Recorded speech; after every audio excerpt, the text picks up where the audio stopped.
जय Hind and hello guys, स्वागत है आपका आपके अपने YouTube चैनल ज्ञानदेह होस्ट में। और इस वीडियो में मैं आपको बताने वाला हूं इंडिया पोस्ट ऑनलाइन फॉर्म 2024 को कैसे भरना है, जिसमें कि मेनली इस वीडियो के अंदर मैं बात करूंगा कि अगर आप यूपी से है तो आप कैसे इस फॉर्म को भरेंगे। उत्तर प्रदेश GDS फॉर्म कैसे भरना है, ये प्रोसेस आपको इस वीडियो के अंदर राशन से लेकर प्रिंट तक दिया जाएगा। साथ ही साथ पोस्ट प्रेफरेंसेस कैसे भरनी है और कितनी देनी है, ज़्यादा कैसे देंगे और ज़्यादा देने का क्या फ़ायदा है, ये सब इन्फॉर्मेशन भी इसी वीडियो के अंदर आपको दी जाएगी। इसलिए आपको वीडियो को पूरा देखना है। एंड अगर आपने अभी तक वीडियो को लाइक नहीं किया, फटाफट से वीडियो को लाइक करके चैनल सब्सक्राइब कर लीजिए। उसके बाद गाइज वीडियो के डिस्क्रिप्शन में मैंने जो आपको हमारी वेबसाइट jobsgyan.in का लिंक दिया है, ये लिंक आप ओपन करेंगे। ओपन करने के बाद जानेंगे कि टोटल वैकेंसी आपकी 44,228 निकाली गई है और ये फॉर्म आप 5 अगस्त 2024 तक भर पाएंगे। एज आपकी 18 से 40 साल रखी गई है। 10वीं पास कैंडिडेट अप्लाई कर सकते हैं। फीस जनरल OBC EWS को 100 रुपये और SC ST विकलांग के लिए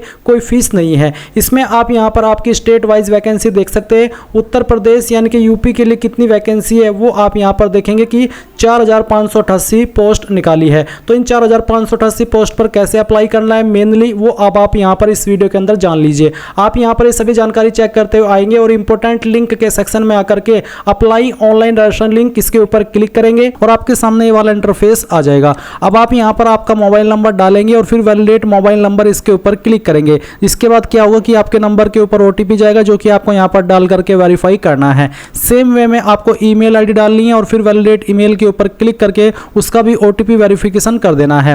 फिर एप्लीकेंट नेम, ये जो आप यहां पर नाम भर रहे हैं ये आपको 10th के सर्टिफिकेट के अकॉर्डिंग भरना है। उसके बाद आप यहां पर आपका फादर नेम डालेंगे। फिर जो भी आपकी डेट ऑफ बर्थ है वो आपको यहां पर सेलेक्ट करनी है। पहले ईयर, उसके बाद में आपका मंथ और फिर यहां से डे, और इसके बाद जो भी आपका जेंडर है वो आप सेलेक्ट करेंगे। एंड देन गाइज यहां पर आती है कम्युनिटी, यानी कि आपकी कास्ट कैटेगरी कौन सी है। तो जो भी आपकी स्टेट के अंदर आपकी कास्ट कैटेगरी है वही आपको सेलेक्ट करनी है। जनरल हो जनरल और EWS हो तो ये, OBC है तो OBC और SC ST है तो SC ST, तो जो भी है वही आप सिलेक्ट कर लीजिए। सर्कल इन विच सेकेंडरी क्लास पास, यानी कि कौन से स्टेट से आपने आपकी 10वीं पास की है वो स्टेट आप सिलेक्ट कीजिए।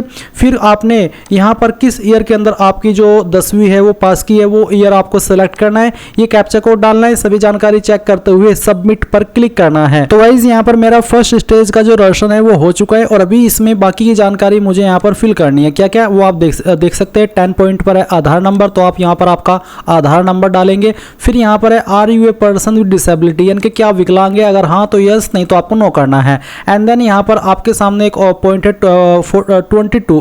12, जिसमें कि है language studied in secondary class, यानी कि 10वीं के अंदर आपने कौन सी लैंग्वेज को पढ़ा है वो लैंग्वेज आपको यहाँ पर सिलेक्ट करनी है। और मैं आपको बता दूं कि 10वीं के अंदर जिस भी स्टेट में आप अप्लाई कर रहे हैं उस स्टेट की जो भी लोकल लैंग्वेज है वो आपने वन ऑफ सब्जेक्ट के रूप में पढ़ी हो। वेदर एम्प्लॉयड, क्या आप अभी जो करंट है, करंट टाइम उसमें जॉब करते हैं, एम्प्लॉयड है, अगर हाँ तो यस, और अगर आप नहीं कर रहे तो आप यहाँ पर नो करेंगे। यस करते तो फिर आपको बताना कि NOC या नॉन ऑब्जेक्शन सर्टिफिकेट जो कि वहाँ से मिलता है जहाँ पर आप ऑलरेडी जॉब कर रहे हो कि हाँ उन्हें कोई आपत्ति नहीं है कि आप इस फॉर्म में अप्लाई कर रहे हैं। अब आते हैं अपलोड फोटो, तो फोटो का साइज 50 KB से कम रहना चाहिए और जो उसके पिक्सल है वो आपको यहाँ पर प्रेफर किए गए हैं वो भी आप देख सकते हैं। फॉर्मेट JPG का आपको रखना है। तो जहाँ पर भी फोटो फाइल है सेलेक्ट कीजिए, ओपन कीजिए, आपकी फाइल इस तरह से आ जाएगी। अब आप यहाँ पर जो भी आपका सिग्नेचर है, सिग्नेचर की फाइल सेलेक्ट कीजिए और यहाँ से ओपन कीजिए एंड देन आप सबमिट कर दीजिए। अब आपने जो भी जानकारी भरी उसका प्रीव्यू आपके सामने है, सभी जानकारी चेक कर ले और फिर यहाँ पर टिक करें। मैं आपको बता दूं बाद में कुछ ही जानकारी का जो एडिट में ऑप्शन मिलता है वो मिलेगा,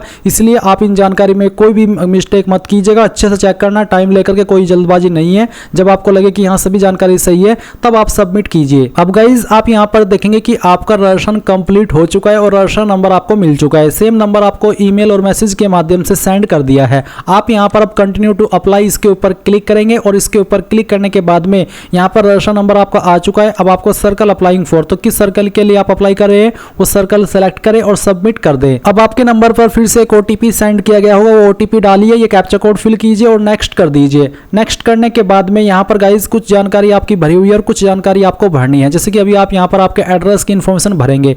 कम्युनिकेशन एड्रेस, जिसका मतलब मतलब होता है प्रेजेंट एड्रेस। तो जो भी प्रेजेंट एड्रेस है वो आप यहाँ पर डोर, हाउस, अपार्टमेंट नंबर के अंदर लिखिए। आपका नज़दीकी क्या है घर के वो आप लिख दीजिए। सिटी विलेज कौन सा है वो आप यहाँ पर लिख दीजिए। बेसिकली कहने का ये मतलब है कि आप इन 3-4 लाइन के अंदर जो भी आपका एड्रेस है वो एडजस्ट कर दीजिए। उसके बाद में जो आपका पिन कोड है वो भी आपको यहाँ पर डाल देना है, जैसे कि पंचायत मंडल डिस्ट्रिक्ट कौन सा है वो भी आपको यहाँ पर डालना होगा। एंड उसके बाद इस तरह देखेंगे परमानेंट एड्रेस। अगर आपका प्रेजेंट और परमानेंट एड्रेस एक ही है, अलग अलग नहीं है, तो आप यहाँ पर टिक कर दीजिए। अगर अलग है तो अनटिक करके अलग से भरिएगा। उसके बाद आती है क्वालिफिकेशन डिटेल। तो यहाँ पर 2 चीज़ तो पहले ही बता चुके हैं आप। अब आता है सिलेक्ट बोर्ड। तो यहाँ पर बोर्ड आप देखेंगे यहाँ पर है बोर्ड ऑफ हाई स्कूल यानी कि यूपी बोर्ड, सीबीएसई बोर्ड, इसके अलावा इंडियन सर्टिफिकेट जिसमें कि यहाँ पर 6 सब्जेक्ट वाला है, 7 सब्जेक्ट वाला है, national institute of open schooling ये है। तो इनमें से आपका जो भी बोर्ड है वो आपको सिलेक्ट कर लेना। अगर आपका यूपी बोर्ड है तो आप यहाँ पर सिलेक्ट कर लीजिए। अगर ऐसा है कि आप यूपी से है और आपने आपकी 10वीं किसी और बोर्ड से की है, जैसे कि हरियाणा बोर्ड से, एमपी बोर्ड से, तो फिर गाइज आपको उसी स्टेट को वहाँ पर सिलेक्ट करना होगा। जब आप रोशन करते हैं कि हाँ मैंने जो अपनी 10वीं पास की है, मेरा जो 10th का सर्कल है वो यूपी मध्य प्रदेश रहा है या हरियाणा रहा है, जो भी रहा है, फिर आपको वही वहाँ पर सिलेक्ट करना होगा, तभी आप यहाँ पर उस बोर्ड के ऑप्शन देख पाएंगे। अब यहाँ पर किसके अंदर आपका रिजल्ट है तो आप इसमें मार्क्स सेलेक्ट करेंगे।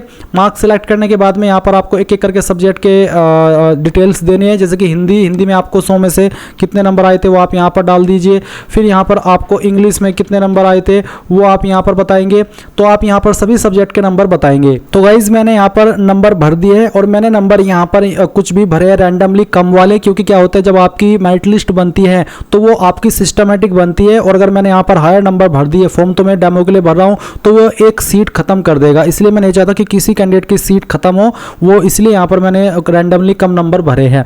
अब यहाँ पर आता है पास्ट मैथमेटिक्स, इंग्लिश और बोथ एज एडिशनल सब्जेक्ट। अगर आपने मैथमेटिक्स और इंग्लिश को दोनों सब्जेक्ट को मिला करके एडिशनल सब्जेक्ट के रूप में पास किया है तो आप इसके ऊपर टिक करेंगे। और अगर आपने नहीं किया है, आपने सिंपली किया है, जैसे कि यहाँ पर मैंने ऊपर भराई है, तो फिर आपको यहाँ पर इसको टिक करने की आवश्यकता नहीं है। अब आप यहाँ पर सेव एंड कंटिन्यू कर दीजिए। अब गाइज यहाँ पर आपके सामने प्रेफरेंसेस का जो ऑप्शन है वो आ जाएगा। तो यहाँ पर सिलेक्ट डिवीजन अप्लाइंग फॉर, तो आप किस डिवीजन के लिए अप्लाई कर रहे हैं वो डिवीजन आपको सेलेक्ट कर लेना है। जैसे कि मैंने यहाँ पर सहारनपुर डिवीजन सेलेक्ट किया, आप आपकी चॉइस के अकॉर्डिंग ये डिवीजन सेलेक्ट करेंगे। फिर जैसे कि मैंने सहारनपुर डिवीजन सेलेक्ट किया, तो अब इसमें इन डिवीजन में इन ऑफिस में वैकेंसीज अवेलेबल है जो कि यहाँ पर दी गई है। तो आपको इनको किस नंबर पर क्या प्रेफरेंस देनी है वो आप यहाँ पर इस तरह से दे दीजिए। अगर आपको पहले को पहले नंबर पर देनी है तो आप 1 लिखिएगा, या फिर ऐसा है कि आपको इसको दूसरे नंबर पर देनी है और सेकंड वाले को पहले पर, तो आप उसके सामने 1 लिख दीजिएगा। तो कहने का ये मतलब है कि आपको जिसको जिस नंबर पर प्रेफरेंस देनी है उसके सामने वही नंबर आपको लिखना है। आप यहाँ पर कितनी भी प्रेफरेंसेस दे सकते हैं, पूरी जानकारी आपको यहाँ पर दी गई है। आप देख सकते हैं इसमें पेजेस भी है 2, 3, 4, 5। तो आप चाहे तो आगे के सभी जो पेज है उन पे जाकर के प्रेफरेंस दे दीजिए। इससे क्या होता है, इससे ये होता है कि आप जितनी ज़्यादा प्रेफरेंस देंगे उतना ही आपका चांस बनेगा। कई बार ऐसा होता है कि मान लीजिए एक ऐसा डिवीज़न है जिस पर बहुत कम लोगों ने प्रेफरेंस दिया है, तो फिर उस पर जो आपकी प्रेफरेंस दी हुई है और आपकी परसेंटेज अच्छी है या फिर थोड़ी कम भी है, तो फिर भी आपका वहाँ पर सिलेक्शन हो जाएगा, क्योंकि वहाँ पर ऑलरेडी बहुत सारे कम कैंडिडेट हैं जिन्होंने अपनी प्रेफरेंस दी है। तो इस तरह से आपके प्रेफरेंस देने पर चांसेस बनते हैं कम परसेंटेज पर भी सिलेक्ट होने के। तो आप यहाँ पर प्रेफरेंस दे दीजिएगा आपकी चॉइसेस के अकॉर्डिंग, जैसे कि मैंने आपको यहाँ पर एक्सप्लेन करके बता ही दिया कि कैसे देनी है और क्या फ़ायदा होता है। इसके बाद आप यहाँ पर नीचे आएंगे तो आप यहाँ पर इसके ऊपर टिक करेंगे। टिक करने के बाद में आप सेव एंड प्रोसीड इसके ऊपर क्लिक करेंगे। अब आप देखेंगे एप्लीकेशन सबमिटेड सक्सेसफुली और आप यहाँ से इसको ओके कर दीजिए। ओके करने के बाद में गाइज यहाँ पर जो कैंडिडेट जनरल ओबीसी से इस फॉर्म को भर रही है उनको फीस भी पे करनी है। तो अगर फीस पे करने में आपको कहीं पर प्रॉब्लम आई है तो आप कमेंट के माध्यम से पूछ लीजिएगा। अब आप यहाँ पर प्रिंट के सेक्शन के ऊपर क्लिक करके इसको सेव कर लीजिए। अगर पीडीएफ अगर अभी प्रिंटर नहीं है तो पीडीएफ के रूप में सेव कर लीजिएगा। और गाइज अगर आप फॉर्म भरते समय कुछ प्रॉब्लम फेस करते हैं या फिर ये कह लीजिए कि आप अपना राशन नंबर भूल जाते हैं, आपको नहीं पता कि क्या है, तो आप यहाँ पर फॉरगॉट राशन के ऊपर, राशन के नीचे एक टैब है, इसके ऊपर क्लिक कीजिएगा और जो आपका रजिस्टर्ड ईमेल आईडी है या फिर नंबर है वो यहाँ पर डाल करके सबमिट कीजिएगा। आपको आपका राशन नंबर मिल जाएगा। इसी प्रकार से अगर आप अपने फॉर्म का स्टेटस चेक करना चाहते तो अप्लाई के नीचे एप्लीकेशन स्टेटस है, आप इसके ऊपर क्लिक कीजिएगा और राशन नंबर डाल करके अपना फॉर्म का जो स्टेटस है वो चेक कर लीजिएगा। सो गाइज इस तरह से आप इस फॉर्म को कंप्लीट भरेंगे। आई होप आपको सभी जानकारी पसंद आई होगी। So thanks for watching. जय हिंद।